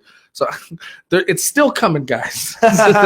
There's something that we're doing that I'm like, I'm super excited for, that I really want to do, that we're going to do. It's just we have to keep putting it on hold. We even got the graphics for it. Yeah, it's ready to go. Well, no, but I mean that's like, even that's different. I guess what I'm talking about too is more like you can tell when people are doing it and they actually, because I've done it too, right? But I've usually only done it when I've had, like, for example, when I put my special together, or my, what'd you call it? A ghetto special? The ghetto special. When I put my ghetto special together, yeah, I already had it done, or actually I was kind of still cutting it together and just like, you know, fine tuning it. But I would say like coming next week or whatever, but that's because I already had it done. Yeah. I guess what I'm more so talking about is people who are saying that, and then these people have a habit of never making anything. Yeah. You know, and they're like, hey, like, you know, I've seen people say like, hey, would you guys be interested in this kind of content from me or whatever? And they'll put like a poll on Instagram. It's like, just make something. Like how many people have OnlyFans now? Oh, a lot of people have OnlyFans. Oh my God, so many. Yeah. And look, the girl I was dating earlier this year, I was like, why not? Let's do it. You know? Yeah. Fuck it. So, I mean, to go back to the question of could I be with somebody who does porn? Yeah. If it's with me. Yeah. Yeah, totally. Would you be neck down kind of guy? No, I'll do it. Fuck it. It's me. Yeah, you know, I mean, there are some, I got like sleeves and tattoos. Everyone's gonna know it's me. Yeah, there are some porn stars that I know, male especially, obviously, just from, because like sometimes they won't show their faces. Yeah, and you're like, I know that tattoo. I know. Well, I mean, like, I'm not gonna promote. That's the thing, is I don't want to promote myself as like an OnlyFans person, right? So that's the only thing, is like, and especially no one's gonna be watching it because of me. Exactly. Right. So I mean, you know, the chick I was with was fucking hot, and she used to sell panties and shit, but had a problem with porn for some reason. Yeah, but it doesn't make any sense. It doesn't make zero fucking sense. But she had she already knew she had a clientele if we started doing an OnlyFans or whatever, right? And like we talked about it seriously. She ended up backing. I was like, whatever, man. This dick is. I'm down for it, you know. And she's like, well, wouldn't it? I'm like, I don't care. I'm like, it's not gonna ruin my career. Yeah. Like if they find out it's me, you know, who cares? It's fine. I'm like, plus like my dick size is okay. Like it's not. It does just. Show the camera. It does just its job, you know. And plus you're petite, it'll look bigger. I mean, you got a point. All right, hold that thought. I really want to talk about more of this shit, but I got to pee real quick. Yeah. Any new things in the chat? Let's see what's going on. He said, put your album out on DistroKid, and it will put your show on all audio platforms. Hey, that's pretty cool. Yeah, I'm gonna look this thing up. It's DistroKid. Well, sir, I'll tell you this much. I have my own special out on YouTube right now. It's called I'm Right Here, and it's on YouTube. You could type in I'm Right Here, Josh Michaels, and it should come up. And it's 30 minutes of stand-up, which, you know, look, I'm pretty proud of it, and I think maybe it'll make you laugh. And so why don't you just check that out? How about that? Why don't you do that? Why don't you type that into YouTube? I don't know why. I feel like I'm being very combative right now, and I apologize for that, but I'll also check out that thing you were suggesting. But yeah, dude, I'm Right Here. This is going to be a commercial while Ryan's peeing for that. It's half-hour stand-up. I think it's funny, but I'm biased. And I made another video on my YouTube channel, and it gets a lot of hate. consistently, I'll open up my YouTube app and it'll have one comment of hate. I'm talking to this guy right now. Give me a second. Every day I wake up, it's another guy. It's another guy saying some shit on there, and it fuels me. It fuels me. It hurts me sometimes too, but it fuels me at the same time. And that's where I played a virtual. I did a virtual open mic online and streamed it, and the audience can heckle you and stuff like that. So you should play that game. How about that? Have you ever played that game? It's a game called Comedy Night on. It's on Steam. No, it's an actual. Wait, it's a virtual open mic, dude. Oh my god! No, why would I want to put myself through that? It's awful, but it's so bad it's good. Like people can in the crowd can hook up their mics and they can heckle you. And of course, it's just people saying the most outrageous shit. You know what I mean? It's a lot of people saying the N-word or whatever. But also. You can't get a joke in edgewise. No way. But it is so bad that it's good because you just end up screaming at people, and it is pretty funny. That sounds like we need to live stream this game. Oh yeah, dude. That sounds like we need to. Oh yeah. Once we get this monitor hooked up here, maybe we'll do a. What is it? What's it called? It's called Comedy Night. It's called Comedy Night. It's called Comedy Night. Dude, you make your own avatar. You stand on stage. You can run your own rooms and give people get the 2 minutes. Fuck out of here. Yeah, 2 minutes, 3 minutes. You can create your own they have mixed mic rooms where people can play music if they want. They have really, yeah. You can name the room whatever you want, knock knock jokes because people don't they'll just they don't do actual comedy or whatever. So they'll just say this is a knock knock joke room, and then they'll just who runs that room? It's always 12-year-olds too. 12-year-olds will pop in there sometimes too and start saying some wild shit. They'll start talking about fucking my mom or something, but yeah. It's so funny. And to stream. But to be fair, your mom's a whore. To be fair, I mean, I haven't seen her in a while. So you might have. I'm sure she's a lovely woman.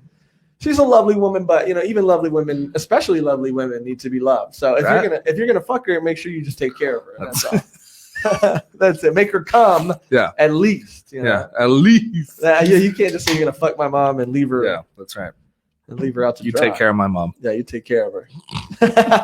You take care of her for me. Shit, we were talking about sayers and doers. Oh yeah, and adapting and how people went away. We're talking about the OnlyFans. Oh yeah. I think that's the last thing we were talking about. Okay, yeah. So that's what that's the point I was gonna try and get to. Was I'm down with it. Like I said, I'm kind of struggling here, just trying to stay afloat, just trying to stay relevant. I'm on TikTok now. I'm fucking 30. What am I doing on TikTok? Yeah, but I'm 31, dude. TikTok is amazing, dude. I love TikTok. I love TikTok because of the algorithm and shit. Yeah, it's amazing. I'm banned on Facebook. I can't even fucking look at. I can't even stream on Facebook right now. Fuck Facebook, dude. Dude, Facebook's old. It's old guy shit. Yeah, it's old guy shit. We can't do it anymore, bro.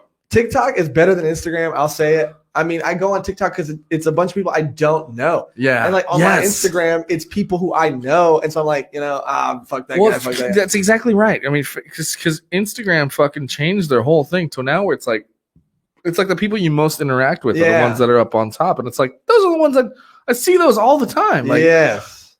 I mean, granted, that might be why it's so weird, man. Because I have been, I've somehow got it to give me more likes now. Because there was a weird thing where there was a weird dry spell where it was like I'd post something that I'm like, that shit's worth 100 likes at least, right? And then it would go nowhere. I'd get 2, and I'm like, what the fuck is this? What is happening? So okay, there's this one video that I have on Instagram and I have it on TikTok, and I'm really upset that it didn't take off.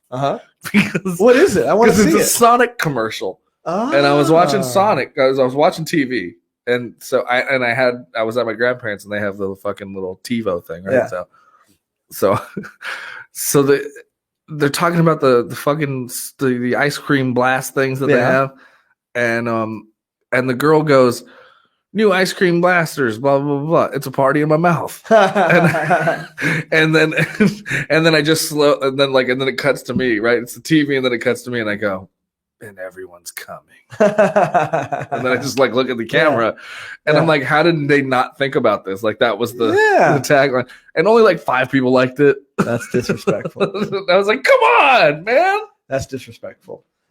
Yeah, dude, nothing's sadder than posting a TikTok and because TikToks tend to like do better, right? You know what TikTok took off the most that I put out was I decided to do 30 days of sobriety. Okay. And I was on day 15 and I did a skate session with my brother. And I put 15 days sober and everyone thought it was like me like fucking on a road to recovery. And that was the one that was like, keep it up, brother. Well, I mean, hey, that's like, pretty nice. There was a lot of support, but like it was just because I was a fat 30-year-old fucking skateboarding but I was doing it every day. So like I did like a few posts. It was like every day I was waking up in the morning, I was going to go, do my stretches, go skate.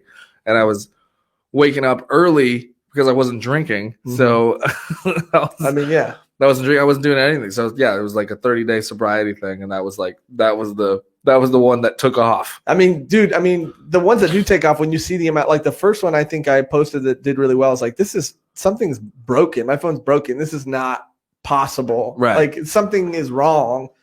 But that's just how TikTok works. And it is sad when you post something and it gets like nothing. Because then like I have the one of the first ones I did, it was literally just me smoking my Juul to some dumb song. And then I took the Juul pot out because it wasn't hitting, like the joke is like it wasn't hitting hard enough. And I just put it in my lip like it's chewing tobacco. And then I just started spitting in a cup. That's literally it. Yeah. Not that funny. Yeah. But it got like 60,000, 70,000. You got that Juul crowd. Yeah, I got that Juul crowd. Got those high school kids, Yeah, so it's weird what will kind of take off or whatever, or what people will engage with. But yeah, I mean, you know George Wang, right? Yeah, he's been fucking killing it on the talks. Yeah, I saw that. Yeah, him and Martin Rizzo just been like just cranking them out. Yeah, good for them. I'm like, God damn it, man! Like, and the thing is, like, it's funny because like those two, I just look like they just know how to use that shit, And it's like I turned into such an old dude when it comes to it, you know. And it's like it's not like I don't have the desire to. I'm just like, what the fuck do you do? How do you do all that shit? You know? And it's like they make the, or they'll do the dances and stuff. And I'm like, I'm not gonna do that. I mean, you got to just do it, and then something will stick. I mean, that's kind of the point I was trying to make. And I do feel bad whenever I say that about people not making shit or whatever. But I'm more so specifically, and it ties into everything. It's like it's more so speaking to the people who are like, and I'm thinking of one person in my mind right now. Who people who are like sad about it, but then still aren't doing it. It's like you can't be sad and then still not. That making stuff makes you happy, but you're like you're getting the instant gratification from like asking people if you should do it, right? Like I always go back to this one dude who I saw post a laptop screen, and it was like his coffee mug was perfectly positioned in it, and then the laptop screen you just see the word exterior ... And then he's like writing sesh, you know what I mean? And that was the caption. That was his story, right? Yeah. And that's more the coming soon stuff that I'm talking about, because you get the instant gratification from people liking that or commenting and saying like, "Oh my god, dude, keep it up, dude! Can't wait to see the final thing." Blah blah blah. And so you're sitting there and your fucking dopamine's like, yeah, you're getting what you want out of it. So you just never make it, right? Yeah. And then you're sad later because you don't have anything to show for all these things that you say you're going to do. And I guess my point with that is there was something I heard one time that said like artists like or people who make cool shit, like they suffer for years in private to get praised in public for like a short amount of time or something like that. And I kind of think of like that's how musicians do it too, right? Like, yes. They'll disappear for a year or 2 years, work on an album, and then you'll see them everywhere on all these talk shows, on all these podcasts, on all these YouTube videos to promote this album. Right. And then they'll be around for a while. Do you drink? No, wait, not anymore. Yeah, that's not what anymore. I thought. Yeah. Okay. But then they'll come back and they'll go away and then they'll work on their next thing. They're not constantly posting like about things they're making because they're too busy making it. Yeah. Yes. But there's something about our fucking profession or careers and stuff and community that like needs that attention. Well, stand-up is instant gratification. Well, I know that, but I mean like how many, like, because we know so many people. Look, I'm guilty of it too. When you're sitting at I sit at bars and write. That's I don't sit at coffee shops, but we know. But but like I've been guilty of like, I'll write something out and then I'll just like, and I'll blur everything else, but just one line. Yeah. And then, and I'll be like, can't wait to work on this shit. You know what I mean? Yeah. And like, but that's because I am very excited about the work I'm doing. Right. You know, it's not. So I guess what I'm saying is like, people want to know you're working still. Well, even though I think you want people to know that you're working more than they want to know that you're working. Sure, but you got to stay relevant in some way. Yeah, definitely. And I do think, especially you're right, like with stand-up too, like we are used to getting on stage and that's why I love it so much too. Cause like we get that feedback immediately. And then when you put a video out or when you put a podcast out, you can't hear people laugh at it. So you don't know what's hitting and not hitting, you know? Yeah. And so I definitely get that and I understand that. But I don't know. I think that there are, and I guess like the difference, again, the only thing I keep going back to is just like the differences between the people who like follow through on those things and the people who don't. Yeah. And like if you post that, there's nothing wrong with posting that if you follow through on it. As long as it's, I guess it's like more of a warning too. Like as long as those things aren't giving you the gratification that you need to continue to work on. But I do it because people already know I do stand up. Yeah. And I'm like, I want to get them excited to see new shit. Right. So I'm like writing session for real. Sitting here, I've already written all. You know, I'm like, this is a real writing session. Yeah. It's not just 3 dots. It's like, and that's what that one thing was. It was just the word exterior. No, it's like I have a full legal pad in front of me, and I have a title. You know, the Dick Bandit. Right. So, now, is that for like a sketch idea that you have? To both. Okay. Both. So I have a thing called the Dick Bandit that I've worked on. I've been working on before pre-COVID, I was working in downtown, and I used to go to this bar, and there's this whole thing. You don't need to know exactly. I'll tell you about it later. But I just thought the Dick Bandit was like just a funny fucking which was just a funny phrase of words. Yeah. And one of my friends who doesn't even do stand up was the one who said, "Oh, there's a Dick Bandit aboard," and I was like, "That's hilarious." He said there's a Dick Bandit aboard. Yeah. And I just thought that was so funny. So, but he told me, not to get too much of the story, but I just had him on my last podcast, actually, last week's. He's a guy I grew up with, right? And he's one of the funniest fucking guys I've ever met. Like, he's legit. Like, I've known him since I was 5. I met him we met in kindergarten because he hit me in the face with a book. Oh my God. And made my nose bleed. But he was like goofing around. It was an accident. He was making me laugh so much, and then he ended up like swinging a book around and hit me in the face. Oh my God! And then his mom and my mom had to have a conference together, and they ended up realizing they were around the same age. And she was like, "My son's a piece of shit." She's like, "My son's a piece of shit," and we ended up being really good friends. Right. And I just chatted with him last week, and we did a whole podcast together. I'd never had him on a podcast. Right. He's one of the funniest fucking guys that I've ever grown up with, and he's so fucking camera shy, he tells me the funniest fucking stories, and he's one of those people. I don't know if you've ever had somebody like this where like we have our whole goal when we're together is just to make each other laugh. Right. No one, it doesn't matter. We're not, it has nothing to do with anybody else. Right. So like if we go to a grocery store together or something, he'll do something stupid just because he knows it's going to make me laugh. Yeah. Right. And then I'll be like, oh, you know, and I work on that energy. I'll do something else, you know, dumb. Like he used to go to fucking McDonald's and be like, okay, look, I hate these fucking nuggets. And now there's only 2 in here after he already ate like 6, you know, and then he's like, so I need to speak to a manager. Where's Ronald? Yeah. But like dead, you know, and it sounds lame, and he's like, Ronald, the guy in the commercials, where is he? Yeah. I have so many. I mean, obviously, when you surround yourself around just like funny ass people, I have so many friends. We have like the craziest jokes. And have you ever had this too? When you do some of these like super inside jokes or whatever, and then people are like, "What the fuck are you guys even?" Like, it's gotten to a point where like me and one of my other friends even like almost kind of have our own language because we'll talk in this like weird inside joke language. And then people on the outside are like, I feel so left out. I have no idea what you're doing. Yeah. It's true. But for us, it's like movie references and shit. Yeah. But like, anyway, this is why I love him so much because he works on an oil rig. Like he fucking legit goes to like Saudi Arabia and works on this fucking. And, but he used to work out of the Gulf of Mexico. Right. And he told me the story about how he would draw dicks on things. and it upset a bunch of people because like and it was like so I guess I'm getting into it, but fuck it, it was one of the funniest things I'd ever heard because he said he did it for weeks. He was just drawing dicks on shit, and he said and he just kind of picked up where it was like there was a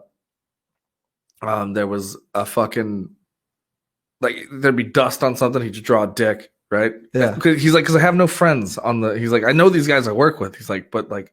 They don't think it's a. He's like, it's funny to me because they're getting upset about it. Yeah, exactly. He's telling me, he's like, that's why I wish you were there for you, like to laugh. He's like, I'm just doing it to fucking pass the time and entertain myself. Yeah. And so he said there was a guy that that was one of his buddies, and he drew a bunch of dicks on his locker, and he said he forgot about it, and then like the next day he's walking through the hallway where everyone's in there, going through their lockers, and he said he said that his boss calls a meeting.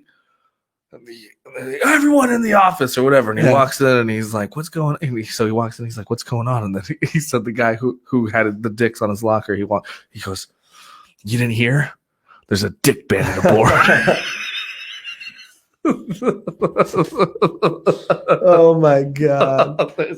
So there's a great deal to the rest of that story that I've tried to do on stage and stuff, but at the same time, I have a whole other bit about talking about like Dick Bandit would be like the worst fucking comic book character. Yeah, for sure. So yeah, so I take that story, I tell the story, and then I go into this whole thing about the Dick Bandit. Yeah. What's his superpower? I don't know. Just drawing dicks on things. The Dick Bandit. He takes people's dicks.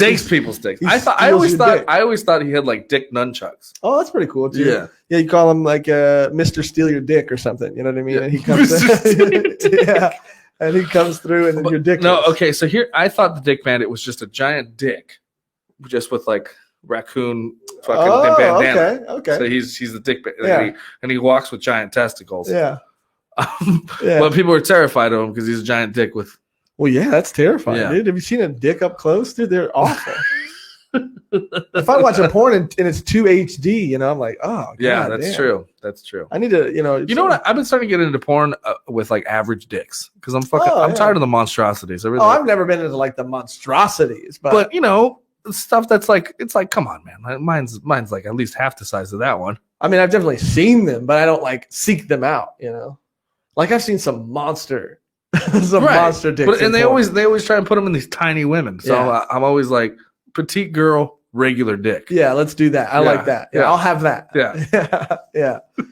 Anything else is like a little out of control. What's good? Dick Bandit in the boardroom. Blah blah blah. What's up, buddy? OMG 98. Cool story. Love 10 people right now. What does that mean? I don't know what that means. Get in with us. We've been talking about relationships and stuff. So if you love 10 people. Yeah. If you love 10 people, pick one.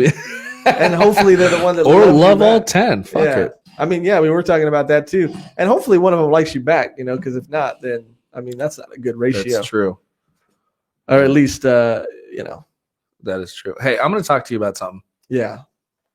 Because now that I'm living here, yeah, I've decided to finally have my own bar of soap for my butt. Oh, okay. Yeah. Okay. Nothing wrong with that. Yeah. But.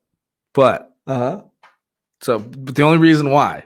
This is a new thing? No, this is a thing. This is a thing that is. We called it Soapgate for a bit. It was a whole thing. Oh wow. We had commenters on it. We had other podcasts chime in on it. Okay.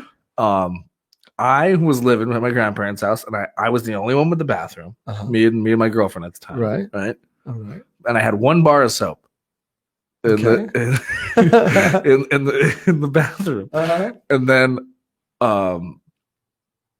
she used that bar of soap, but then I was like, oh yeah, I used that bar of soap to clean my ass. Right. And I was like, and she's like, ew, that's disgusting. I was like, how's that disgusting? Right. I mean, yeah. And she goes, you stick that bar of soap up your ass. I'm like, well, that would stick it up my ass. Of course not. I'm like, I get it in there, but it's that's what the little gloves are for. Right. But I go, yeah. So I have a bar. And she's like, but you just leave it there and you don't tell anybody that it's your ass soap. Right. And I go, yeah, because it's soap. Yeah, I got to wash my ass. Well, no, I'm saying, so everyone got down on me because they were like, if you have a community bar of soap, that is not ass. You should not put it in your ass. Or are you going directly ass? Are you soap? Yeah, ass? I'm going. Oh, I'm going bar in my ass. Oh, that's on you. You're a monster. That's on you. You don't put it on a loofah or something? No, because then the loofah gets full of shit. What is it? The bar soap is by definition always soap, right? Yeah. So if I put the bar of soap between my butt cheeks, and then I clean the shit out of my butt, do you wipe the soap off? I rinse it off. I rinse it off. Are you I chip off the fucking shit flakes. Yes, I do. You get shit flakes on the soap? When it's a bad day. Oh my! You need to wipe better. First of all, you need to do some pre-shower cleaning and then get in there and get a wash rag. Get something disposable or something. Okay, but that means I have to throw away a washcloth every fucking time. What if you wash it? That's the same fucking thing But as not if I every had time. a fucking bar of soap. Like once a week, you wash it. You know what I mean? Well, oh, you mean washing in the washer? Yeah. No. Yeah. Wash the bar soap in the washer. No. Yeah. But I wash my ass more than twice a week. I hope so. I hope so. So if I'm washing a washcloth once a week, right? How am I going to wash my asshole? Well, maybe that's just your ass washcloth. You know, like just for your ass. Right. So I ended up just sudsing up my hand and using that. Oh, that's fine. That's been my thing. But now I actually have an asshole bar of soap in the. Well, I hope it's separate from the other soap so it doesn't get mixed up. It is because you got roommates. Yeah, and those. Well, they all have their own thing. So no one touches my. Soap, so no one touches my stuff. What? Because I live with roommates too, and maybe on an occasion or two I've been out of soap. And well, that's on them. That's true. That's true. That's on them. That's true. I don't know. I've never really been grossed out about that either, though. Like, fuck it. You're in the shower. But that's what I'm saying. Think about it. It's still a bar of soap. And in its sole nature, it's to cleanse. Yeah, but then sometimes you're getting fecal matter. You're talking about chunks, dude. I'm not talking about like I'm not shitting on a bar of soap. No, I know. But I'm saying like look, I've recently groomed. So it's been a much more of a easier cleanup. You would get like dingleberries from the hair. Yeah, from the hairs and shit like that. Right. I'm not talking about fucking shit flakes from my asshole. Maybe you were. I don't know. I thought you were. No, and okay. I was like, even if you, and they were like, so everyone who was arguing with me, they were like, what if you shit on a bar of soap? Uh-huh. They're like, you're gonna use that thing to wash yourself? And I said, yeah, if I wash the shit off, it's still a bar of soap. So if I shit on a bar of soap, and then I was like, and you saw me shit on it, but then you also saw me, all I did was go to the sink and I was like, oh, fuck, yeah, I'm going to rinse this soap off. And I was like, there you go, bro. Yes. You'd use it. Yeah. Would you wash your face with it? Yes. Really? Really? Yes. All right. I'd lather up a little bit to fucking, you got to do that. To get the. I just think it's the image of a bare bar of soap going in your ass crack. Not in your asshole, but in your ass crack. But if you have like disinfecting soap or fucking, you know what I mean? It's not like it's the same. I mean, isn't soap disinfecting? Isn't that what it is? Yeah, but by that same logic, because I will say this, dude. I was of the mindset that like I'm very much that way too. Like when I used to sleep in my car, I used to be homeless for like 6 months, and homeless is a generous word because I used to go shower every day at this Planet Fitness. Hey, if you can afford a Planet Fitness. Hey, yeah, I know, right? No, hey, man. I always said that was the way I was going to do it if I ever became homeless. Bro, it was $10 a month. Yeah, absolutely. The Lowe's next door had great Wi-Fi, dude. I was like living the dream. You living the dream. But I would go in there to shower, and they knew that. They knew that by looking at me. They knew I wasn't lifting any fucking weights. They knew I was only there for the shower. I would come in a robe and shit too. They're like, get this fucking guy out of here. Right. And I would go in there, and everybody would always tell me in the gym showers that you need to wear something on your feet, sandals or something, because there's a lot of bacteria and shit on the tiles of the shower because everybody's sweaty, nasty, cleaning. And my mentality was, you're telling me that the floor that is constantly getting rushed over with soap and water from people showering, you're telling me that floor is dirty? I don't buy it. Because if everybody's lathering themselves up. I'm kind of with you. I've never worn sandals at the gym either. But now one of my fucking toenails is yellow, dude. And I think that's where that's where that came from. I don't believe that. I mean, where else could it have came from? I don't know. My fucking toenails are yellow, but who knows where that came from? But are all of them yellow? I mean, I just got bad feet. I mean, my feet aren't great. I mean, I've had like athlete's foot and shit like that. Yeah. You know what I mean? Like I grew up skateboarding, so me too. I used to skate. My toes are not. They're not what they were. Yeah, I got some gnarly ones now. Yeah, well, and then one of them came off. I dropped something on my foot, and then the stage at Silver Dollar, I dropped it on my foot, and and it fucked up. It like landed right on my big toe. Yeah. And so for like 6 months, it was just growing another like nail underneath it. So yeah. I had to pull my nail off. I posted on Instagram. It was great. That's good content. Yeah. How many likes did that get you? A lot. Oh, there you go. That's people want more of that. Yeah, it smelled. It was disgusting. And, you're welcome, America. You're welcome, America. All right, man. I think we'll wrap the podcast here. We're almost at 2 hours. Time flew, man. Time did fly. Yeah, it's great. I love having you in here. Yeah, it's man. Cool. I mean, kick it as long as you want. I'm just gonna end this live stream. Thanks again for coming in. Yeah, man. Thank you. This was a lot of fun. Thank you guys for commenting. OMG and From the Dungeon podcast and Janela Roxa from Brazil. Thank you so much. We'll see you another time. Thanks, guys. Later.